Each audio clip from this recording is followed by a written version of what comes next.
Fanantonana sy ny fifampidiniana eo amin'ny hery velona rehetra ny CNM mba ahafahana mampandroso ny firenena. Araka ny nambaran'izy ireo dia tsy misy fampandrosoana azo antenaina ao anatin'ny fikorontanana. Noho izany dia mangataka ny hanatsarana ny lonilony sy ny tsy fankazahoana izy ireo fa tokony hampanjaka ny fihavanana malagasy. Tsy misy firenena afaka ny androso ao anatin'ny korontana.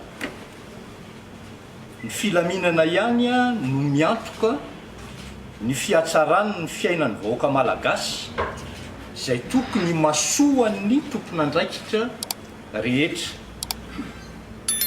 Ny GNM dia miangavony rehetra mba hanao loha laharana ny tombotsoany be sy ny maro ka anaika hifanantona, hifampidinika ampitoniana, ampitovy fijery eo amin'ny hoavin'ny firenena malagasy. Aoka hiato ny lonolony sy ny fankahalana, fa aoka kosa ny firaisankina sy ny fihavanana no ataontsika fototra hiorena ny fanarenana ny fiainam-pirenena. Aoka hiara heritreritra ireo fototra tsy hiverenan'ny korontana miverimberina eto Madagasikara sika ka miteraka fahantrana lalina ho an'ny vahoaka malagasy. Ny GNM dia mijoro ho isan'ny ivony zany fandalinana zany mba ho tombotsoa maharitra ho an'ny firenena. Efa latsaka ao anatin'ny fahasahiranana lalina ny firenena ankehitriny noho ny krizy izay miverimberina eto amin'ny firenena ho hiatran'izy ireo ka mijoro ny GNM mba hiarovana ny firenena sy ny vahoaka malagasy.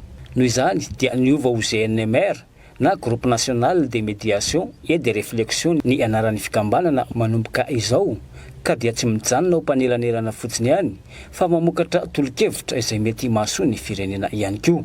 Le firenentsika zany araka ny efa hitatsika dia misy krizy miverimberina teto.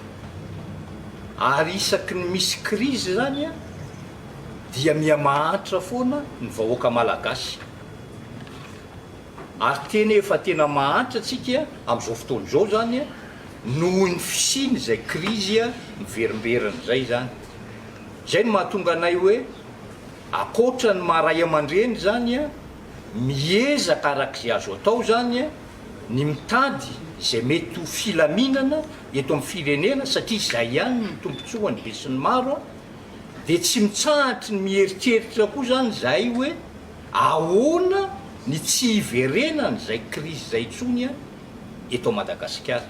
Zay zany nampahatonga an'le tovana hoe R lasa nisy R le izy hoe GNMR de les réflexions dia lasa sady manao médiation zany zay no manao cercle de réflexion andinihana mikasika ny fiainam-pirenena, hiarovana ny firenentsika tsy hiotsaka ary hiarovana ny vahoaka malagasy tsy